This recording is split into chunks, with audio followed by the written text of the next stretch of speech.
If you want to set up eSIM on iPhone 17e, first we're gonna go to Settings. Over here in Settings, we should be able to go to the Cellular option or Mobile Data. Next, in here, scroll down and search for Add eSIM option. There is also a chance that if you open this menu, then first you will see immediately this setup screen. So if not, then go over here and there we go, we have Setup eSIM option. Now we have a couple of options that you can use in order to set up the eSIM, so you can transfer from your nearby iPhone.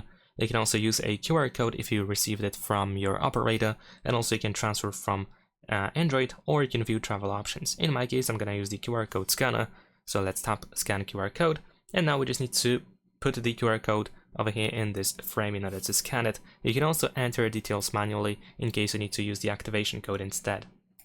There we go, now we're gonna tap on continue, and now let's wait for the activation. You might need to go through additional options like where you will be using this eSIM, so let's say I'm gonna choose home over here, and then we can tap continue. And then once you are done with the setup, just tap on done. Now you can find your eSIM over here in this section of SIMs, so remember to go over here and turn on this line if it's not enabled yet. And that is pretty much it. Leave a like and subscribe.